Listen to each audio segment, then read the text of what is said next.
నెహెమ్యా గ్రంథం ఎన్నిసార్లు విన్నా కూడా తనివి తీరని గ్రంథం. చాలా బావుంటది ఇది. చాలా అద్భుతంగా ఉంటది. ఎంతోమంది గొప్ప గొప్ప సేవకులు ఈ నెహెమ్యా గ్రంథం మీద ఎన్ని విషయాలు చెప్తా ఉంటారో తెలీదు. ఎన్ని సార్లు విన్నా మరల మరలా వినాలనిపిస్తా ఉంటది. మీకు కూడా చాలా వరకు వినేసాం అన్నట్టుగానే ఉంటది. కానీ మంచి మంచి విషయాలు మనం నేర్చుకోగలుగుతాం. తర్వాత ఎప్పటిలాగా మీకు నెహెమ్యా గ్రంథ వివరణ మీకు తెలియజేస్తాను. నెహెమ్యా గ్రంథ వివరణ, గ్రంథ విభజన మీకు తెలియజేస్తాను. అప్పట్లాగా మనం రాసుకుంటాం కదా! అలా చెప్తాను మీకు. నెహెమ్యా అంటే యెహోవా ఆదరణ అని అర్థం. నెహెమ్యా అంటే యెహోవా ఆదరణ అని అర్థం. దానిని యెహోవా చేత ఆదరింపబడిన వాడని కూడా రాసుకోవచ్చు. యెహోవా ఆదరణ అని అర్థం. తర్వాత యెహోవా ఈ నెహెమ్యా యొక్క తండ్రి అక్కడ ఏమని రాయబడిందంటే హకల్యా అని రాయబడింది. తండ్రి గురించి రాశాడు అక్కడ చెప్పాడు పేరు. హకల్యా అంటే యెహోవా కొరకు ఎదురు చూచువాడు అని అర్థం. యెహోవా కొరకు ఎదురు చూచువాడు అని అర్థం. ఇక ఈ నెహెమ్యా గ్రంథం చాలా అద్భుతంగా ఉంటుందని చెప్పాను కదా! కాబట్టి ఈ గ్రంథ విభజనలోనికి మనం వెళ్ళగలిగితే దీని యొక్క రచయిత ఈ ఒకటి రచయిత. రచయిత నెహెమ్యానే. అయితే చాలామంది అంటారు, కొంతమంది పండితులు ఎజ్రా దీన్ని రాశాడు. రచయిత నెహెమ్యా. అయితే చాలామంది ఏమంటారంటే ఎజ్రా అంటారు. ఎజ్రా అని ఎందుకు అన్నారంటే నెహెమ్యా చెబుతూ ఉంటే ఎజ్రా రాశాడు అని కొంతమంది అంటారు.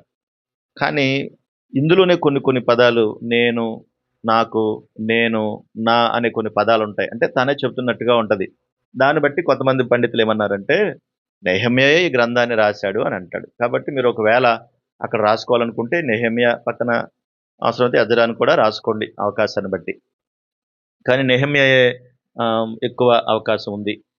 తర్వాత రెండవదిగా శ్రోతలు మనం చెప్పుకుంటాం కదా! రెండవది శ్రోతలు. శ్రోతలంటే ప్రజలే కదా! అక్కడున్నటువంటి ప్రజలెవరు అనంటే యూదా జాతి ప్రజలు. అక్కడున్న వాళ్ళందరూ కూడా యూదులే. ఆ ప్రాంతమంతా. కనుక వారు యూదా జాతి ప్రజలు. వారికి తెలియజేస్తున్నాడు. మూడవది కాలం. కాలం ఏంటనంటే సుమారుగా క్రీస్తు పూర్వం 430 సంవత్సరాలప్పుడు ఇది రాసినట్టుగా చెప్తారు. ఏదైనా ముఖ్య ఉద్దేశం 4 ముఖ్య ఉద్దేశం ఏంటనంటే దేవాలయం యొక్క ఆ ప్రాకారం పడగొట్టబడింది గనక ఆ ప్రాకారాన్ని కట్టబడుటకు దాని యొక్క ప్రణాళిక కొరకు ఈ యొక్క నెహెమ్యా గ్రంథం రాయబడింది. నెహెమ్యా ప్రత్యేకించి ఎజ్రా దాని కొరకే పనిచేసినట్టుగా మనం చూస్తాం. మీ నెహెమ్యా గ్రంథాన్ని తెరిచుంచుకోండి మీరు. ఆ తర్వాత ఐదవదిగా ముఖ్య పదం ఏంటంటే ఆ నెహెమ్యా గ్రంథం 2వ అధ్యాయం 8వ వచనంలో మనము కట్టుటకు పూనుకొందుము రండి అనేటువంటి మాట. ఇవి నేను ఇంతకుముందు మీకు చెప్పలేదనుకుంటున్నాను ఈ విషయాలు. ఇంతకుముందు ఈ విషయాలు చెప్పానా? చెప్పలేదని అనుకుంటున్నాను. సరే చూద్దాం. ముఖ్య పదం ఏంటంటే మనము కట్టుటకు పూనుకొందుము రండి అనే మాట 2వ అధ్యాయము 8వ వచన భాగంలో ఆ మాట ఉంది. 6వది ముఖ్య అధ్యాయం ఏంటనంటే 9వ అధ్యాయం. 9వ అధ్యాయంలో నెహెమ్యా చేస్తున్న ప్రార్థన, ఒక అద్భుతమైనటువంటి ప్రార్థన కూడా అక్కడ మనకు కనిపిస్తది. ఆ తర్వాత 7వది ఈ గ్రంథములో క్రీస్తు ఏమిటనంటే క్షమించుటకు సిద్ధమైన దేవుడు అనేటువంటి పదాన్ని మీరు రాసుకోండి. క్షమించుటకు సిద్ధమైనటువంటి దేవుడు అని. యేసుక్రీస్తు ప్రభువారు కొన్ని దేవుని సంబంధమైనటువంటి మాటలు రాసినప్పుడు మనకు ఆ పదాలు కనిపిస్తాయి. ఆ తర్వాత 8వదిగా ముఖ్య వచనం ఏంటంటే 8వ అధ్యాయం 8వ వచనం. 8వ అధ్యాయము 8వ వచనం. తర్వాత సంక్షిప్త వివరణ 9వది. నేను ఇది తర్వాత చెప్తాను. సంక్షిప్త వివరణ ఇప్పుడు అవ్వదు. తర్వాత చెప్తాను. మన పాఠం అంతా పక్కకెళ్ళిపోద్ది కాబట్టి. తర్వాత ఈ గ్రంథములో మొత్తం 13 అధ్యాయాలున్నాయి. 13 అధ్యాయాలున్నాయి. అందులో రాజైన అర్తహషస్త కనిపిస్తాడు మనకి. ఇతడు పారసీక రాజు. రాజైన అర్తహషస్త అని ఉంటది. 13 అధ్యాయాలున్నాయి. రాజైన అర్తహషస్త ఉన్నాడక్కడ. తర్వాత ఈ నెహెమ్యా గ్రంథం 1వ అధ్యాయం దగ్గర నుంచి ఒకసారి మనం కాస్త చదువుకుంటే ఇందులో కొన్ని సంగతులు బయటకొస్తాయి. అవి ఏంటనంటే చూద్దాం ఒకసారి. నెహెమ్యా గ్రంథం 1వ అధ్యాయము 1వ వచన భాగాన్ని నేను చదువుతున్నాను. చూడండి మీ బైబిల్ తెరిచి. హకల్యా కుమారుడైన నెహెమ్యా యొక్క చర్యలు. 25వ సంవత్సరములో కిస్లేవు మాసమున నేను షూషను కోటలో ఉండగా అన్నాడు. ఈ కిస్లేవు యూదుల క్యాలెండర్ ప్రకారంగా వాళ్ళు చెప్తున్నారు, నేను షూషను కోటలో ఉండగా, అంటే నేను అనే ఎవరంటే ఇక్కడంటే నెహెమ్యా. నేను అంటే ఎవరిక్కడ? నెహెమ్యా కోటలో ఉండగా నా సహోదరులలో హనాని అని ఒకడును యూదులలో కొందరును వచ్చిరి. ఎవరొచ్చారు? నా సహోదరులు అంటున్నాడు. అంటే వాళ్ళతో పాటు ఉన్నటువంటి వారు కొంతమంది వచ్చారు. అందులో హనాని అనేటువంటి వాడు నెహెమ్యా యొక్క సోదరుడు. హనాని అనేవాడు నెహెమ్యా సోదరుడు. పెద్దోడు చిన్నోడు మనకు తెలియదు కానీ సోదరుడు. యూదులలో కొందరు వచ్చారు. ఎక్కడి నుంచి వచ్చారు వీళ్ళంటే ఆ యెరూషలేము ప్రాంతాన్ని నుంచి వచ్చారు. ఆ ప్రాంతంలో అక్కడ ఉన్నప్పుడు వీళ్ళందరూ కూడా బబులోను అనేటువంటి ప్రాంతానికి బానిసలుగా వాళ్ళని పట్టుకుని తీసుకెళ్ళిపోయారని చెప్పాను చాలాసార్లు. పట్టుకెళ్ళిపోయారు వాళ్ళు. అయితే కొన్ని సంగతులు ఇప్పుడు మీకు జ్ఞాపకం చేస్తాను. చరిత్ర ఇది జాగ్రత్తగా వినాలి, అర్థమవదు. చరిత్ర తర్వాత చెరపట్టబడిన వారిలో శేషములో తప్పించుకున్న యూదులను గూర్చి ఎవరొచ్చారు ఇప్పుడు ఇక్కడికి? నెహెమ్యా సోదరుడు, వాళ్ళతో పాటు కొంతమంది సోదరులు ఆ ప్రాంతాన్ని నుంచి వచ్చారు. చెరపట్టబడిన వారంటే చెరలోకి వెళ్ళిపోయారని చెప్పాను కదా. వాళ్ళలో తప్పించుకున్నటువంటి కొంతమంది యూదులు యెరూషలేమును గూర్చి వారిని అడిగాడట. ఎవరు? నెహెమ్యా అడిగాడు. వచ్చారు కదా, అక్కడ పరిస్థితులు ఏంటి అని ఈ యూదులను గూర్చి, అక్కడ యెరూషలేము పట్టణాన్ని గురించి కొన్ని విషయాలు వారిని అడిగాడు. అడిగినప్పుడు ఆ వచ్చిన వారు నెహెమ్యాతో మాట్లాడుతున్నారు. 3వ వచనం, చెరపట్టబడిన వారిలో శేషించిన వారు ఆ దేశములో బహుగా శ్రమను నిందను పొందుచున్నారు. శ్రమ నింద పొందుచున్నారు. మరియు యెరూషలేము యొక్క ప్రాకారము పడద్రోయబడినది, దాని గుమ్మములు అగ్ని చేత కాల్చబడినవని నాతో చెప్పారు. ఏం చెప్పారంటే వాళ్ళు చెరలో నుండి కొంతమంది తప్పించుకున్నారు, వచ్చేసారు. అయితే వాళ్ళు మాత్రం శ్రమ నింద అనుభవిస్తున్నారు. అంతేకాదు యెరూషలేము పట్టణంలో ఉన్నటువంటి ప్రాకారము ఏమైపోయింది? పడగొట్టబడింది. ఆ తర్వాత దాని గుమ్మాలను ఏం చేశారు? అగ్ని చేత కాల్చేశారని ఈ విషయాలు వెళ్ళిపోయినటువంటి వాళ్ళు ఎవరైతే తప్పించుకున్నారో ఆ వచ్చిన వాళ్ళు నెహెమ్యాకి చెప్పారు. ఇక్కడ మనం ఆగుదాం.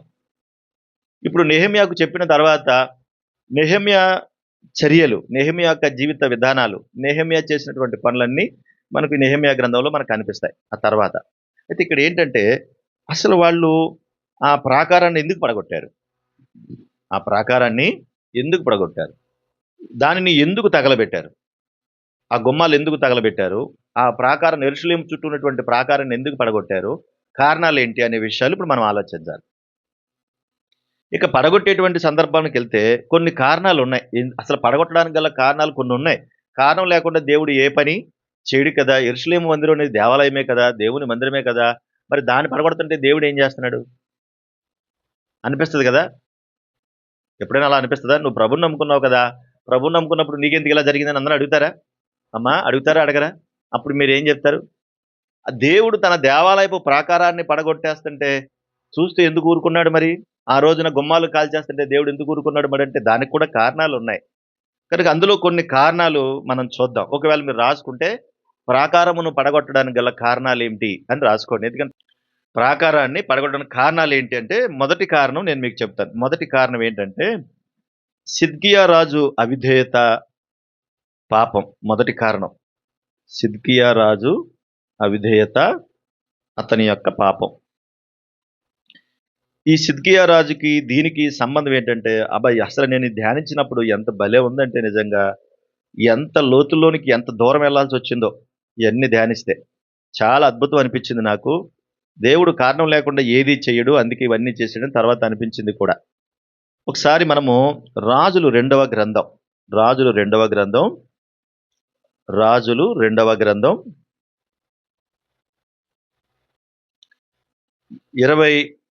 24వ అధ్యాయాన్ని చూడండి ఒకసారి. రాజులు రెండవ గ్రంథం 24వ అధ్యాయం చూడండి. మీరు చదవద్దు, నేను చెప్తాను చక్కగా హిస్టరీ చెప్పుకుంటూ వెళ్తాను మీకు అర్థమయ్యేటట్టుగా. మీరు వింటూ ఉండండి అంతే. నేను బైబిల్ చూడమన్నప్పుడు చూడండి అంతే. ఓకేనా? మీరు రాసుకున్న వాళ్ళు ఏం చేస్తే 24వ అధ్యాయం 25వ అధ్యాయం అని రాసుకోండి. ఒకవేళ రిఫరెన్స్ కింద మీరు రాసుకుంటే ఇంటికి వెళ్ళిన తర్వాత వాటిని బాగా చదవండి, మీకు అర్థమవుతుంది అప్పుడు. ఇక్కడ ఏం జరిగిందంటే నేను చెప్తాను వినండి ఒకసారి. యోధా రాజు అయినటువంటి యెహోయాకీము అనేటువంటి ఒక ఆయన ఉన్నాడు. ఎవరైనా? యెహోయాకీము. ఇతనిని దేవుడే ఏర్పాటు చేశాడు. దేవుడు ఏర్పాటు చేస్తే ఇతను దేవునికి విరుద్ధమైనటువంటి పనులు చేసి దేవునికి నచ్చని పనులు చేసి దేవునికి వ్యతిరేకంగా బ్రతికాడు. ఆ కారణం చేత దేవుడు ఏం చేశాడంటే బబులోను రాజైన నెబుకద్నెజరుని అతని మీదకి దాడి చేసేటట్టుగా పంపించాడు. బబులోను రాజు, బబులోనీయులు వాళ్ళు అన్యరాజులు. వీళ్ళు యూదులు, యోధారాజులు. ఇప్పుడు వీళ్ళని ఏం చేశాడంటే వాళ్ళ మీదకి దాడి చేసేటట్టుగా పంపించాడు. పంపిస్తే వాళ్ళొచ్చి ఏం చేశారంటే కల్దీలన్నా వీళ్ళే అప్పుడు. వాళ్ళ మీదకి ఆ రోజున కల్దీలు, సిరియన్లు, మోయాబు సైన్యం వీళ్ళందరినీ కూడా దేవుడు దాని మీదకి పంపించాడు. ఎందుకంటే వాళ్ళు చేసిన పనిని బట్టి. యెహోయాకీం అనేటువంటి వాడు ఆల్రెడీ యెహోయాకీమును ఈ నెబుకద్నెజరాజు దాడి చేసి ఆక్రమించుకున్నాడు. అయితే కొన్నాళ్ళు కప్పం కట్టాడు. కప్పం అంటే పన్ను కట్టి వాళ్ళకి మేము మీకు దాసులం అంటారు. కప్పం కట్టడం అంటారు దాన్ని. మేము మీకు దాసులు, మీరు ఎలాగంటే అలాగంటారు.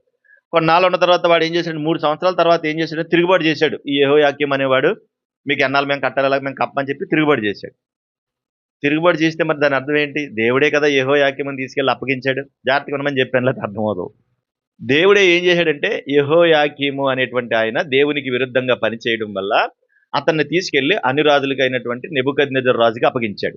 నెబుకద్నెజరు రాజుకి అప్పగించిన తర్వాత అతన్ని ఆక్రమించుకుని నువ్వు ఇక నా స్వాధీనంలో ఉంటావు, నువ్వు సామంత రాజువి, నేను చెప్పినట్టుగా చేయాలని చెప్పేసి యెహోయాకీముకి చెప్పాడు. 3 సంవత్సరాలు యెహోయాకీం బానే ఉన్నాడు. 3 సంవత్సరాల తర్వాత ఏం చేశాడంటే నీకు మేమెందుకు కప్పం కట్టాలని చెప్పి తిరుగుబాటు చేశాడు. అతని మీద ఎదురు తిరిగాడు. అప్పుడు ఎదురు తిరిగేటప్పటికి దేవుడు ఏం చేశాడంటే ఇలా కాదని చెప్పేసి ముగ్గురిని పంపించాడు. ముగ్గురు రాజులు ఎవరంటే కల్దీలు సైన్యం, సిరియా సైన్యం, మోయాబీలు సైన్యం. ముగ్గురిని పంపించాడు. ముగ్గురిని పంపించి మొత్తం అంతా కూడా రకరకాలుగా చేసేశారు. అప్పుడు తర్వాత బాబోయ్ నన్ను కాపాడండి కాపాడండి అని యెహోయాకీం అన్నవాడు అరిసి పెడితే దేవుడు అతన్ని క్షమించడానికి ఇష్టపడలేదంట. మీకు ఆ మాట ఎక్కడుంటుందంటే 24 అధ్యాయము 4 వచనంలో ఉంటుంది. చదవండి ఆ మాట. అతడు నిరపరాధుల రక్తముతో యెరూషలేమును నింపినందున అది క్షమించుటకు యెహోవాకు మనస్సు లేకపోయాను. వినండి, ఇప్పుడు క్షమించడానికి మనస్సు రాలేదంట. నేను నిన్ను క్షమించన్నాడు దేవుడు. నువ్వు యెరూషలేము అంతా కూడా రక్తంతో నింపేశావు, నీ ఇష్టానుసారంగా రాజ్య పరిపాలన చేస్తున్నావు, నీ పరిపాలన సరిగా లేదు గనక నేను నిన్ను క్షమించనని చెప్పి దేవుడు ఏం చేశాడంటే అతన్ని శిక్ష వేశాడు. అప్పుడు యెహోయాకీన్ ఏం చేశాడంటే దాడి చేశారు కదా వాళ్ళందరూ, ఆ దాడి చేయడం వల్ల వాడిని పట్టుకున్నారు, ఆ తర్వాత వాడిని లేపేశారు. ఈ రాజు చచ్చిపోయాడు, అయిపోయాడు. అప్పుడు వాడి కొడుకుని తీసుకొచ్చి తర్వాత మరొకరిని తీసుకొచ్చి రాజు చేశారు. వాడి పేరే యెహోయాకీను. 18 సంవత్సరాలకి రాజు అయ్యాడు ఇతను. 18 సంవత్సరాలకి రాజు అయ్యాడు. తర్వాత ఇతను కూడా పరిపాలన చేయడానికి పెట్టారు. ఇతను పెట్టిన తర్వాత, ఇతను రాజుగా పెట్టిన తర్వాత వీడు కూడా కొంతకాలం పరిపాలన చేశాడు.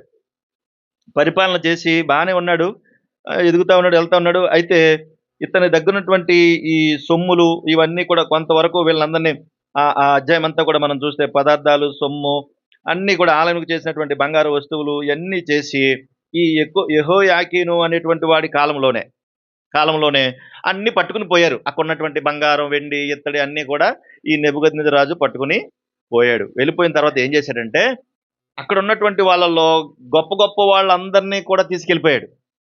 ఈ యెహోయాకీన్ అన్నవాడు కూడా సరిగా లేడు, వీడు కూడా మంచోడు కాదు. ఆ తర్వాత వీడిని కూడా లేపేశారు.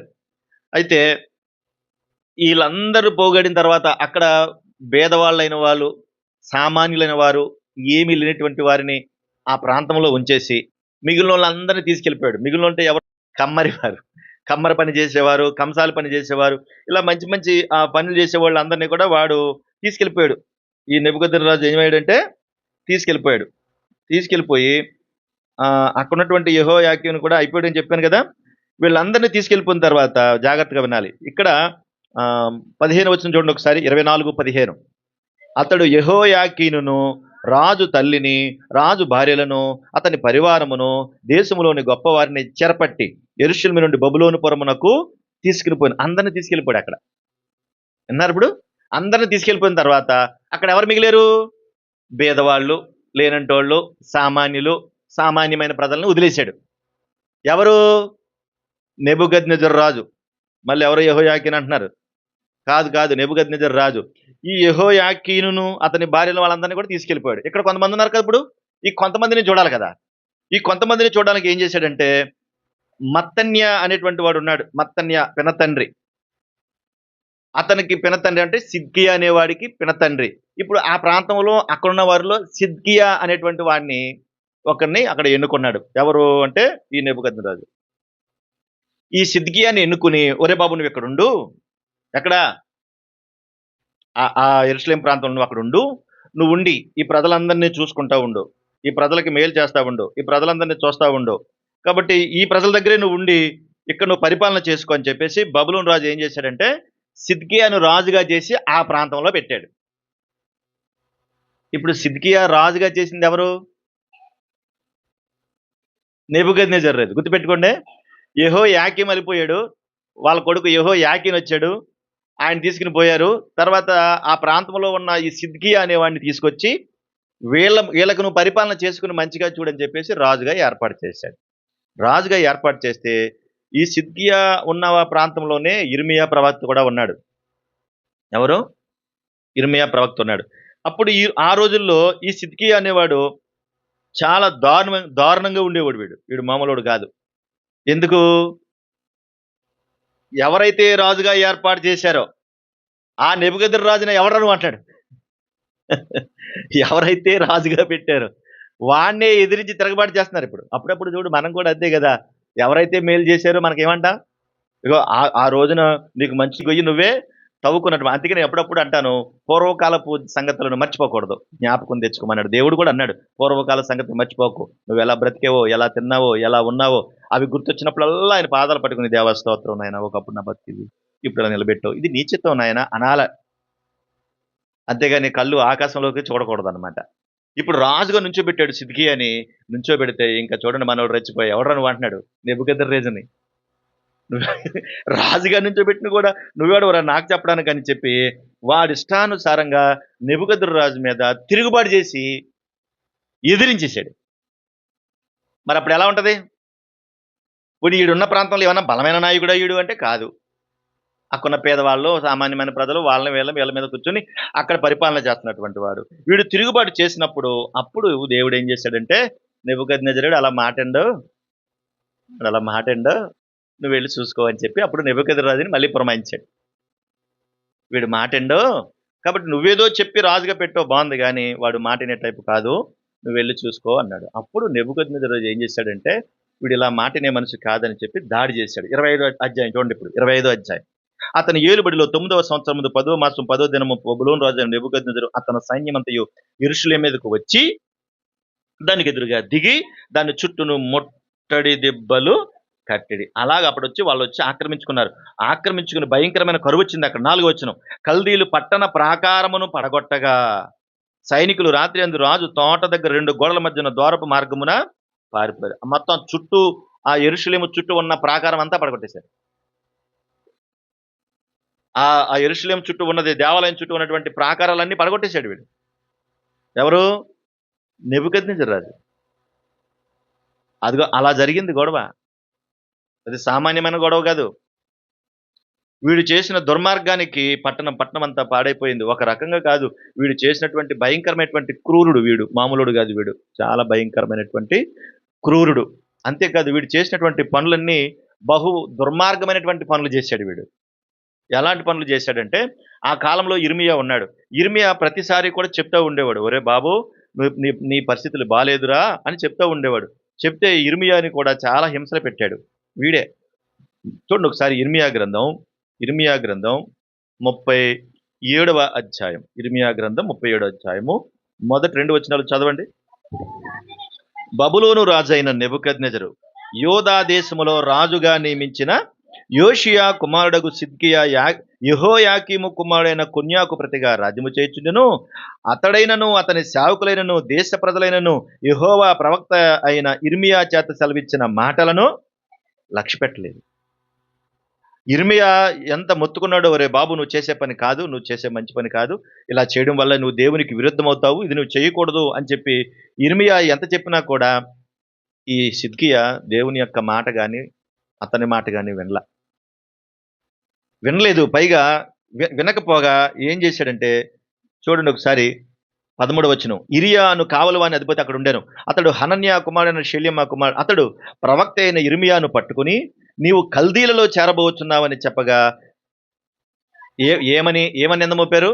ఈ ఇర్మియా అనేవాడు అస్తమానం మనకు వ్యతిరేకంగా చెబుతున్నాడు, కాబట్టి వీడు మంచోడు కాదు, వీడు మనకన్నా ఎగస్ పార్టీతో కలిసిపోయాడు, ఇప్పుడు సేమ్ ఇర్మియా గొడవ అలా వచ్చింది. ఇప్పుడు సేమ్ ఇర్మియా గొడవ అలాగే వచ్చింది. ఇదిగో నువ్వు చేస్తున్న పని మంచిది కాదు, నువ్వు చేయడం వల్ల దేవునికి కోపం వస్తుంది. ఇదిగో కల్దీలందరూ, కల్దీలు అంటే బబులోను చక్రవర్తి, వాళ్ళ బబులోనీలు, ఇదిగో నీ మీద దాడి చేస్తారు, వాళ్ళని చంపుతారంటే వీడు ఎప్పుడు కూడా మనకి వ్యతిరేకంగానే చెబుతున్నాడని ఇర్మియాను పట్టుకుని చూడండి అక్కడ, నువ్వు కల్దీల్లో చేరబోతున్నావు అని చెప్పినప్పుడు ఇర్మియా అది అబద్ధం, నేను కల్దీల్లో చేరబోట్లేదని చెప్పినప్పుడు, అయితే అతడు ఇర్మియా మాట నమ్మనందున అతన్ని పట్టుకుని అధిపతుల దగ్గర తీసుకెళ్తే 15వ వచనం, అధిపతులు ఇర్మియా మీద కోపడి అతన్ని కొట్టి తాము బందీ గృహంలో చేసిన లేఖకుని యోనాతాను ఇంట్లో అతన్ని వేసేశారు. ఇర్మియా చెరసాల గోతులో వేయబడి అక్కడ అనేక దినములు ఉండను. తీసుకెళ్లి చెరసాలలో పడితే గోతులో పడేస్తారు. ఎవరితను అంటే దేవుని ప్రవక్త అయిన ఇర్మియా. ఈడు ఎంత దుర్మార్గుడో చూడండి. ఇప్పుడు నడమంత్రపు సిరి అంటారు కదా, ఉన్నట్టుండి ఒకేసారి కోటీశ్వరుడు లక్షాధికారి అయిపోయాడు అనుకోండి, ఈయన పట్టుకోలేం భూమి మీద.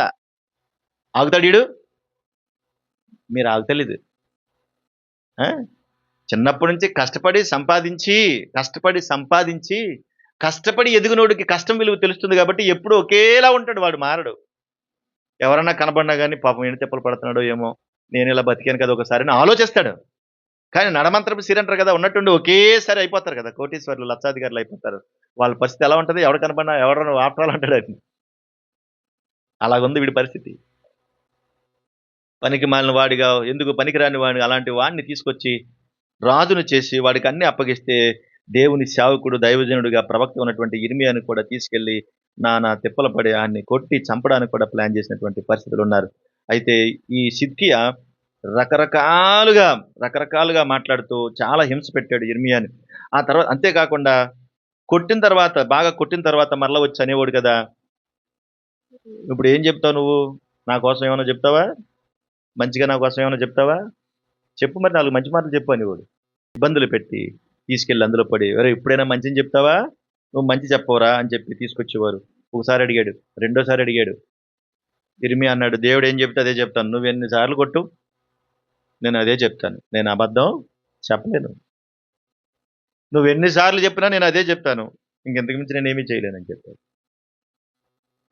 ఆఖరికి ఓ రోజు మళ్ళీ గోతులో పడేసి కొట్టారు, గోతులో పడేశారు, కొట్టారు, హింసించారు, చాలా బాధ పెట్టారు. ఆ నీళ్ళు లేని గోతులో చాలా రోజులు ఉన్నాడు ఇర్మియా.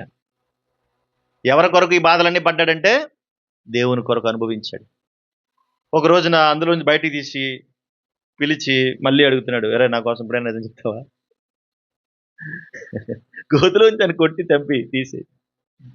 అప్పుడు ఇర్మియా అన్నాడు, "నేను నిజం చెప్పినా నువ్వు నమ్మవు, ఎందుకు అన్నిసార్లు అడుగుతావు, నేను నిజం చెప్పినా నువ్వు నమ్మవు, లేదులే ఈసారి నమ్ముతాను కానీ నాకు చెప్పినట్టు ఎవరికి చెప్పుకో" అన్నాడు. సరే చెప్తానులే అన్నాడు. అందరిని బయటికి పొమ్మన్నాడు, చెప్పాడు. ఇదిగో నెబుకద్నెజర్ రాజు ఇక్కడికి వస్తాడు, వాళ్ళు వచ్చి దాడి చేస్తారు, ఇదంతా ఆక్రమించుకుంటారు, అక్కడికి వెళ్ళిన వాళ్ళందరూ బతుకుతారు, ఇక్కడ ఉంటే చేస్తారు, నువ్వు కూడా వెళ్ళవనుకో బతుకుతావు, లేదంటే నువ్వు చేస్తావని చెప్పాడు.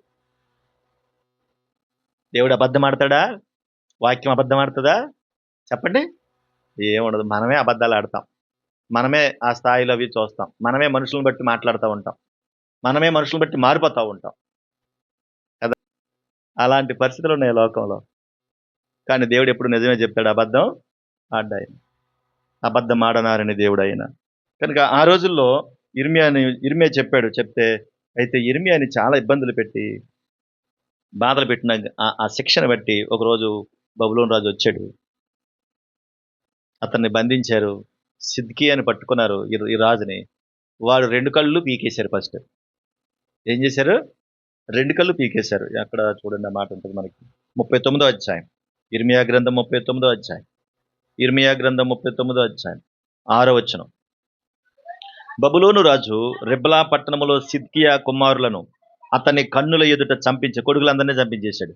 మరియు బబులోను రాజు యోధా ప్రధానులందరినీ చంపించాడు, వాళ్ళని చంపించేశాడు.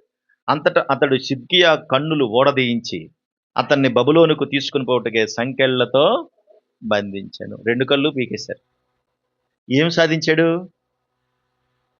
నాయనలారా? ఏం సాధించాడు? ఆ తర్వాత అతను 2 కళ్ళు పీకేసి అతన్ని తీసుకెళ్ళిపోయి, అప్పటిదాకా కూడా ఇర్మియా బందీ గృహంలో అక్కడే ఉన్నాడు, అందులోనే ఉన్నాడు. అప్పుడు అతను మళ్ళా ఈ నెబుకద్నెజరు అక్కడ మరొక అతన్ని పెట్టి ఇర్మియాని బయటకు తీయించి, "నువ్వు ఇక్కడ ఉండు నాయన" అని చెప్పి మంచి బట్టలు తొడిగించి ఇర్మియాని మరలా గౌరవించాడు. ఇది దేవుని చిత్తానుసారంగానే జరిగింది. యూదులు దేవుని బిడ్డలే కావచ్చు, యూదులు దేవుని రాజ్య పరిపాలనే చేయుండొచ్చు, కానీ దేవుని మాట వాళ్ళు వినకపోవడం వల్ల ఆ రోజున ఇవన్నీ దేవుడు చేయించాడు. ఇవన్నీ జయించాడు. నిజంగా ఆ రోజున ఒకవేళ ఇవన్నీ చేయించకపోతే మరి ఇవన్నీ చేయడానికి గల కారణాలు ఏంటంటే ఈ సిద్కియా చేసిన అవిధేయత, వారి యొక్క పాపం వలన ఆ ప్రాకారం పడగొట్టడానికి కారణమైంది. అందుకని ఒక మాట చెప్తాను మీకు, చూడండి. సామెతల గ్రంథం 21వ అధ్యాయం. సామెతల గ్రంథం 21వ అధ్యాయం 3 వచ్చిన భాగాన్ని చూడండి. సామెతల గ్రంథం 21:3 త్వరగా చదవండి. నీతి న్యాయములు అనుసరించి నడుచుకొనుట బలులు అర్పించుట కంటే యెహోవాకు ఇష్టము అన్నది. నీతి న్యాయములు అనుసరించి నడుచుకోవడం ఆయనకి ఇష్టం. న్యాయం తప్పి, నీతి తప్పి, ఇష్టానుసారంగా బ్రతికితే దేవుడు దాన్ని క్షమించడు.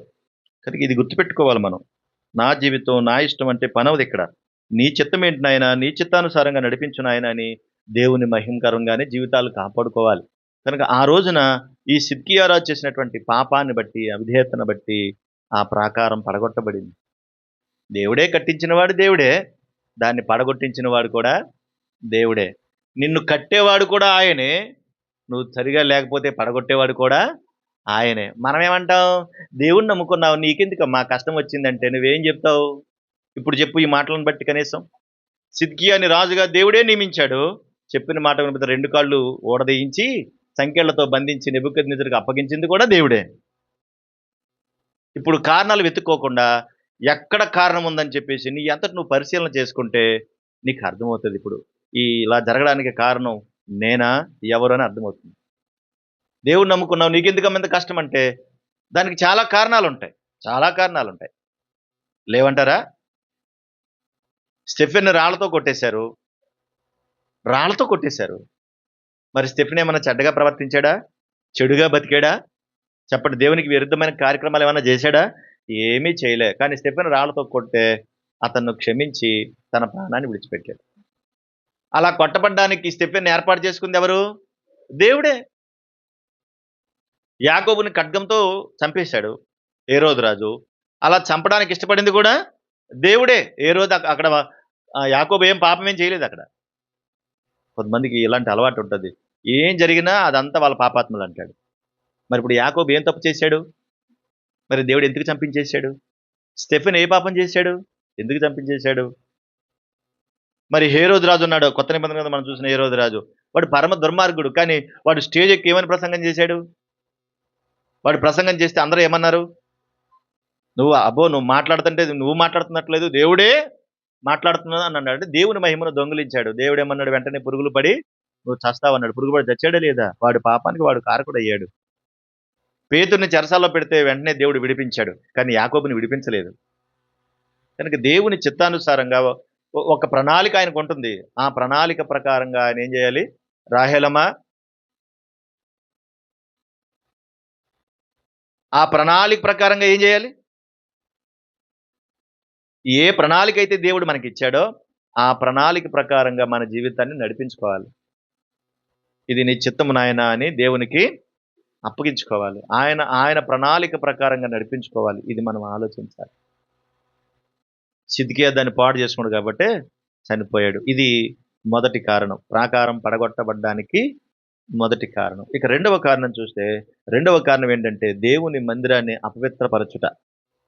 దేవుని మందిరమును అపవిత్రపరచుట. ఇవి ధ్యానించినప్పుడు భలే అద్భుతంగా ఉన్నాయి. నిజంగా ఎంత భయంకరంగా ఎందుకు జరిగిందని మనం ఆలోచిస్తే, పెద్దవాళ్ళు చెప్పినవి కానీ మీ అంతటి మీరు కూడా కూర్చొని చాలా వరకు ఆలోచిస్తే ఎన్నో విషయాలు తెలుస్తాయి. రెండవ కారణం ఏంటంటే దినవృత్తాంతములు. చెప్పాను కదా మీకు, దేవుని మందిరమును అపవిత్రపరచుట. దినవృత్తాంతములు 2వ గ్రంథం, దినవృత్తాంతములు 2వ గ్రంథం 36వ అధ్యాయం చూడండి ఒకసారి. దినవృత్తాంతములు 2వ గ్రంథం 36వ అధ్యాయము 36వ అధ్యాయము 36వ అధ్యాయం 11వ వచనం చూద్దామా. సిద్కియా ఏలన ఆరంభించినప్పుడు 21 ఏండ్ల వాడై యెరూషలేములో 11 సంవత్సరాలు ఏలెను. తన దేవుడైన యెహోవా దృష్టికి చెడు నడత నడుచుచు ఆయన నియమించిన ప్రవక్త అయిన ఇర్మియా మాట వినకయు తన్ను తాను తగ్గించు కొనకయు ఉండెను. అంటే ఎటు చూసినా కూడా ఎవడ మాట విండు. మూర్ఖుడు ఎవడ మాట విండు. మూర్ఖుడు ఎప్పుడు కూడా ఎవడ మాట విండు. నేనే రాజు, నేనే మంత్రి అంటాడు, నా ఇష్టం అంటాడు. ఎవడ మాట విండు. నువ్వేంటి నాకు చెప్పేది అంటాడు.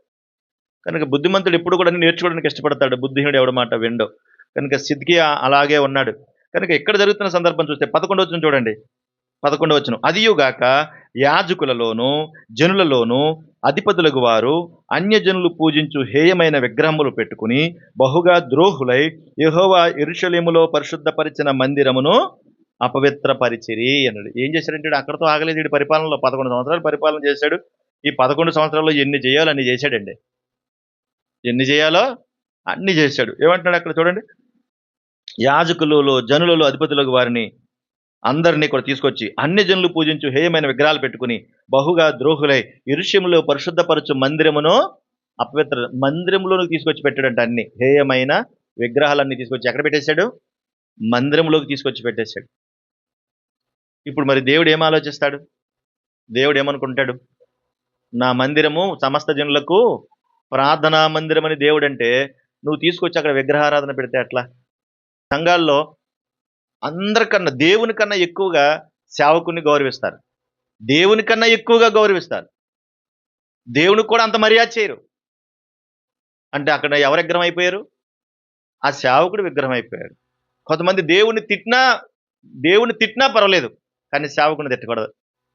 వినండి, దేవుని తిట్టినా పర్లేదు, కానీ సేవకుని తిట్టకూడదు. మీకు ఏం అర్థమైంది?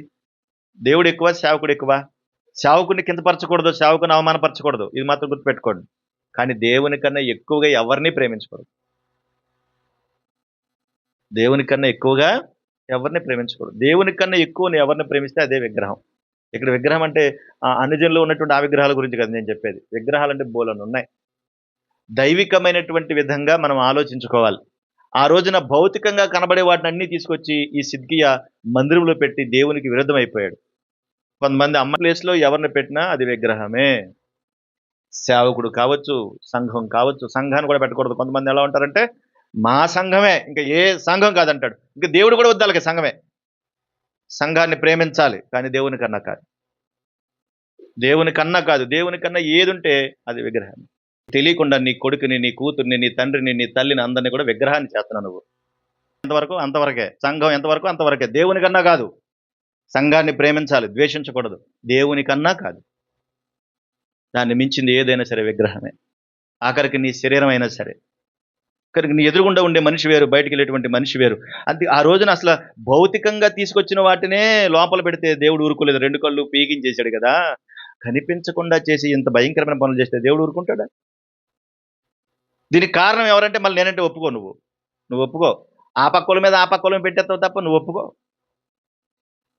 అయ్య బాబోయ్, అయ్య బాబోయ్, అది ఏంటి అయ్య బాబోయ్, ఎక్కడ ఆలోచిస్తున్నావు ఏమో తెలియట్లా. ఎంత అమాయకత్వంగా ఆలోచిస్తున్నావో. నీకు తెలియకుండానే దేవుని ప్లేస్లో ఎవరినో పెడుతున్నావు. చూసుకో జాగ్రత్తగా. నీకు తెలియకుండానే పెడుతున్నావు. నా బిడ్డలే కదండి, నా కుటుంబం కదా అనుకోవచ్చు. తప్పు కాదు, కుటుంబాన్ని ప్రేమించాలి, కానీ దేవుని కన్నా కాదు. చూడండి, కొన్ని మంచి మాటలు మీకు జ్ఞాపకం చేస్తాను. కొలస్సీ పత్రిక 3వ అధ్యాయం 5వ వచనం ఒకసారి చూడండి. కొలస్సీ పత్రిక 3:5. కొలస్సీ పత్రిక 3 త్వరగా చదవాలి.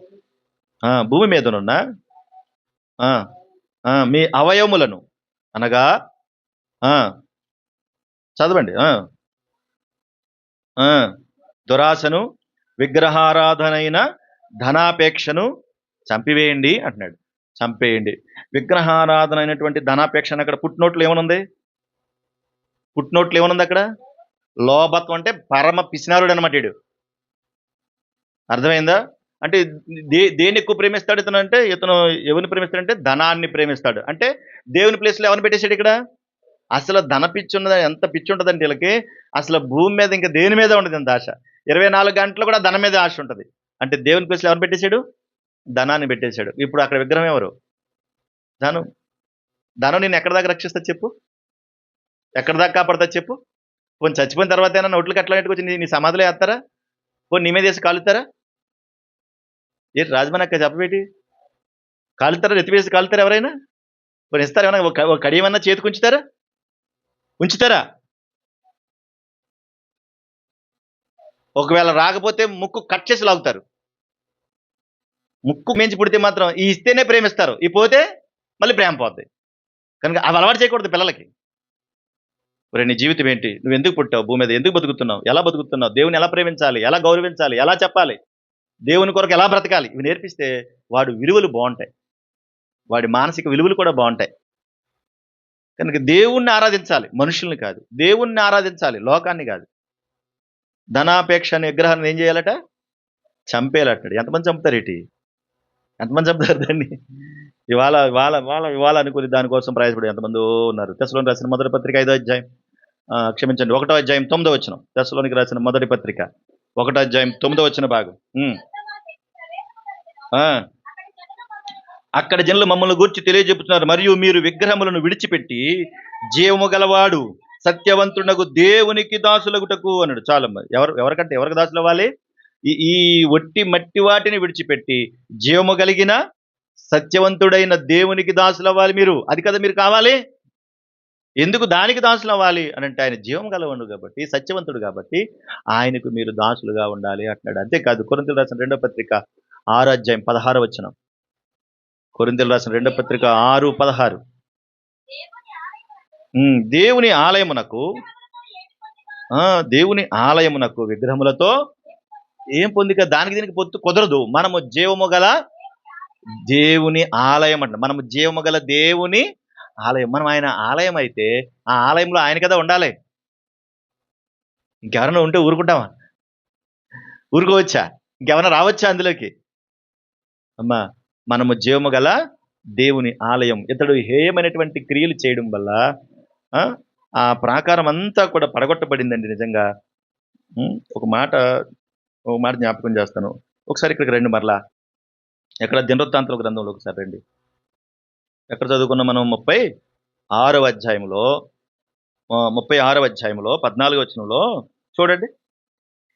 అన్ని జనులు పూజించు హేయమైన విగ్రహములు పెట్టుకుని బహుగా ద్రోహులై యెహోవా యెరూషలేములో పరిశుద్ధపరిచిన మందిరమును అపవిత్రపరిచిరను. దీనివల్లే ఆ ప్రాకారాలన్నీ పడగొట్టబడ్డాయి. 19వ వచనం చూడండి. 19వ వచనం. యెరూషలేము అదియుగాక కల్దీయులు దేవుని మందిరము తగలబెట్టి యెరూషలేము ప్రాకారం పడగొట్టి దాని యొక్క నగరాన్నిటిని కాల్చి వేశారు. అపవిత్రపరచడం వల్ల ప్రాకారం పడగొట్టబడింది, పాడు చేశారు.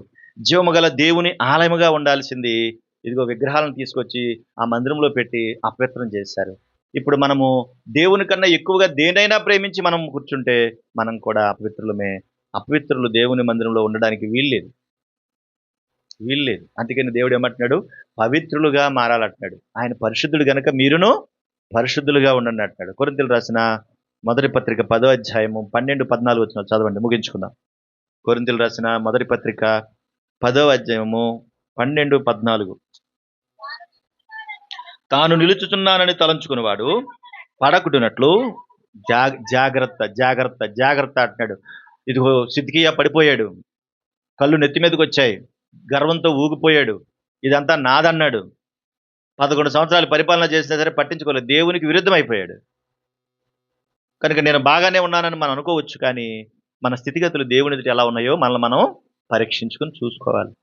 నేను బాగానే ఉన్నాను అనుకుంటున్నావు, కానీ నీ దగ్గర నుంచి ఎన్ని లోపాలు కనపడుతున్నాయో ఆ వాక్యం దగ్గరికి వస్తే అన్ని బయటికి తెలుస్తాయి. ఆ తర్వాత సాధారణంగా మనుషులు కలుగు శోధన తప్ప మరి ఏది మీకు సంభవింపలేదు. దేవుడు నమ్మదగినవాడు, మీరు సహింపగలిగినంతకంటే ఎక్కువగా ఆయన మిమ్మల్ని శోధింపబడనీయుడు. అంతేకాదు, సహింపగలుగుటకు ఆయన శోధనతో కూడా తప్పించుకుని మార్గమును కలుగుజేయను. కాబట్టి నా ప్రియులారా, విగ్రహారాధనకు దూరముగా పారిపోండి. ఇందాక కూడా చెప్పాను మీకు ఎన్నట్లకి దూరంగా పారిపోవాలి. జారత్వానికి దూరంగా ఉండండి, విగ్రహారాధనకు దూరంగా ఉండండి, యవనేచ్చులకు దూరంగా ఉండండి, పాపానికి దూరంగా ఉండండి. మనం దూరంగా ఉండమంటే మనం ఏం చేస్తాం? దగ్గరగా తెచ్చుకుంటాం. అసలు డబ్బును ప్రేమిస్తున్నామంటే ఎంత భయంకరమో ఆలోచించాలి. డబ్బు అవసరం, కానీ డబ్బుని ప్రేమించకూడదు. డబ్బు అవసరం, అవసరాలకు వాడుకుంటాం, అది పరలోకానికి ఏమీ పనిచేయదు, ఇక్కడ బ్రతకడానికి పనిచేస్తుంది. దాన్ని విగ్రహంగా చేసి దేవుని ప్లేస్లో పెట్టొద్దు, దూరముగా పారిపోవాలి. కనుక దేవుడు నమ్మదగినవాడు అనే విషయాన్ని మర్చిపోవద్దు. అక్కడ చెప్తున్న మాట అదే, దేవుడు నమ్మదగినవాడు. నీకు ఎప్పుడు ఏది అవసరమో, ఎలా అవసరమో, ఏ పరిస్థితికి ఏది అవసరమో అంతా ఆయనే నడిపిస్తాడు. ఆయన కనుసల్లో సమస్తము జరిగినప్పుడు ఒక్క క్షణంలో అన్ని తారుమారు చేసేస్తాడు. ఒక్క క్షణంలో అన్ని తారుమారు చేస్తాడు. ఇశ్రాయేలు ప్రజలందరూ కూడా వచ్చేస్తా ఉన్నారు, వెళ్ళిపోనాయన అన్నాడు అందరిని. ఐగుప్తులో ఉన్నటువంటి అందరిని వెళ్ళిపోమన్నాడు. ఎవరు? ఐగుప్తు రాజు. వెళ్ళిపోమంటే అందరూ ప్రయాణమైపోయి వచ్చేసారు. ప్రయాణమైపోయి రాగానే వాళ్ళు ఏమనుకోడంట, వీళ్ళందరూ వెళ్ళిపోతే మనకు సాకరీ ఎవరు చేస్తారు? చూసారు, వెళ్ళిపోమన్నాడు ఆడే కదా. వీళ్ళందరూ వెళ్ళిపోతే మనకు సాకరీ ఎవడు చేస్తాడు అని చెప్పేసి మళ్ళీ వెనకాల రథాలు వేసుకుని బయలుదేరిపోయాడు. వీళ్ళని పట్టుకోవాలి ఏమైనా సరే. ఎంతమంది ఉన్నారు? 20 లక్షల సైన్యం ఉన్నారు దగ్గర దగ్గర. బయలుదేరిపోయారు. మోసాడు మన అందరం వెళ్ళిపోవాలి, నన్ను తీసుకెళ్ళిపోతానని చెప్పి దేవుడు తీసుకెళ్ళమంటే అలా తీసుకెళ్ళిపోయాడు. తీసుకెళ్ళిపోయి ఎదురుగుండా వచ్చి ఎర్ర సముద్రం వచ్చేసి, ఎదురుగుండా ఎర్ర సముద్రం కనపడిపోతుంది. వీళ్ళు అందరూ అంటున్నారు ఎలా దాటాలి ఇప్పుడు, ఎలాగెళ్ళాలి ఏంటి ఈ అనుకునే లోపలేమో వెనకాల రథాలు వేసుకుని వచ్చేస్తున్నాడు. ఇప్పుడు ఏంటి? ముందు నుయ్యి వెనకాల గొయ్యి. ఏం చేయాలి ఇప్పుడు? ఇప్పుడు ఏం చేయాలి? మనకు తెలిసింది ఏంటి చెప్పనా? మనకు తెలిసింది, ప్రవ్వా ఈ జీవితానికి నేను ఏమి యాంక్ చేయలేను, అటు వెళ్ళలేను ఇటు వెళ్ళలేనని ఉరేసుకుని చచ్చిపోతాము, మందు తాగి చచ్చిపోతాము, ఆత్మహత్య చేసుకుని చచ్చిపోతాము, కాలో దిగి చచ్చిపోవటము. ఇక నా వల్ల కాదు, నా బతికైపోయింది, నేను ఎవరిని నమ్ముకోవాలి, నేనేం చేయాలని బలహీనలైపోయి ప్రాణాలు పోగొట్టుకున్న వాళ్ళు ఎంతమంది ఉన్నారు. ఆయన నమ్మదగినవాడు. Praise the Lord. ఆయన నమ్మదగినవాడు. ఎందుకు ఈ మాట జ్ఞాపకం చేస్తున్నానంటే, ఏ స్థితిలోనైనా బయటకు తీసుకుని రాగల శక్తివంతుడు ఆయన. భయపడాల్సిన అవసరం లేదు. ఏ స్థితిలోనైనా కాపుదల ఆయింది. నువ్వు నేనేమి చేయలేం. నువ్వు నేనేమి చేయలేం.